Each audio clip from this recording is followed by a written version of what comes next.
Taip, tai aš esu infekcinių ligų gydytoja vardu Gabrielė, pavardės turiu dvi.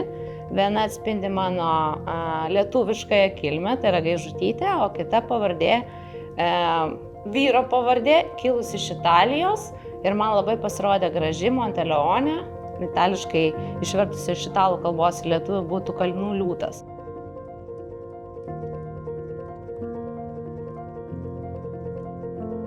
Iš tikrųjų, mano darbas kaip infekcinių ligų gydytoja labai padeda tai, jog pacientai dažniausiai išgyja ir man pagrindinė motyvacija yra paskirti tinkamą gydymą ir kad pacientas man padėkotų nuoširdžiai ir ta prasme žiūrėdamas į akis pasako ačiū gydytoja, aš jaučiuosi sveikas.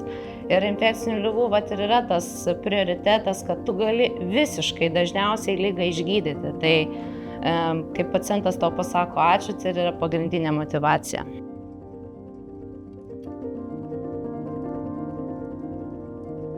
Turiu du tokius pagrindinius atsipalaidavimo metodus. Tai vienas iš jų tai nuo 6 metų šoku ir iš tikrųjų tęsiu tos šokius ir sportuoju. Tai, kaip sakant, išsikraunu po darbo. Na, o kitas dalykas, būtent man labai tinkamas, tai yra kavos puodelis, būtent kapučino puodelis, atsisėdus vienai kažkur tai galbūt kavinėje, galbūt namuose ir lėtai apmąstant kabinti pieno putą, tai man tikrai padeda mano ir darbe, ir asmeninėme gyvenime susisteminti mintis, tai iš tikrųjų vienas iš tokių mano pasimėgavimo būdų.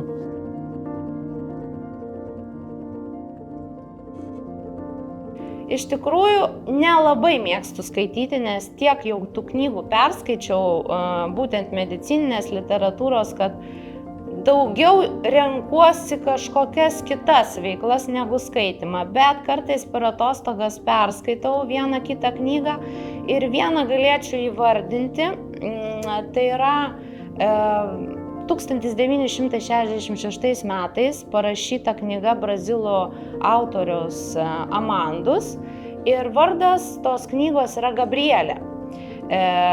Tai kadangi aš vardu Gabrielė, tai man tiesiog senelio kažkur spintoje radau šitą knygą ir perskaičiau ir tikrai su personažu susitapatinau. Tikrai labai radau daug bendro tarp savęs ir personažo, tai net apsiverkiau skaitydama tą knygą, tai turbūt ateity gal kada nors dar perskaitysiu antrą kartą, bet net bijau.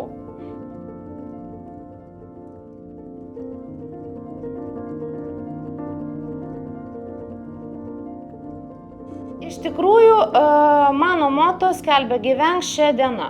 Tai reiškia, aš ir gyvenu šią dieną, nesidairau į praeitį, nežiūriu per daug į ateitį.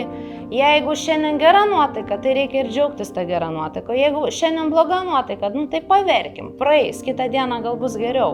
Tai ir pacientam tą patį sakau. Šiandien skauda, nusiteikim, gal rytoj neskaudės. Gyvenkim kaip šiandien, o ne žiūrėkim, kad čia kažkas buvo prieš tai geriau ar po to bus geriau.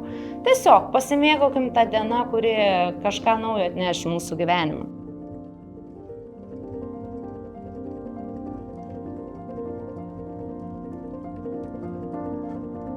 Rinkčiausi iš 3 profesijų, iš tikrųjų.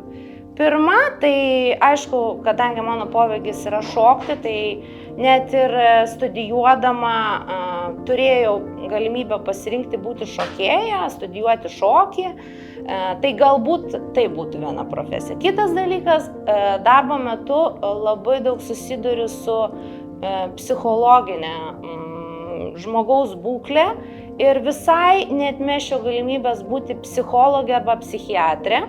Galbūt tai ne taip toli nuo dabartinės mano specialybės, bet matau poreikį ir visai patinka tą daryti. Na, o trečias dalykas, kadangi man apskritai labai patinka kalbėti ir visi sako, kad aš garsiai kalbu, aiškiai kalbu, tai žinokit, visai gal ir žurnalistika būtų buvusi neblogai, kokį laidų šou vedėją, žinokit, galėčiau drąsiai būti, man atrodo.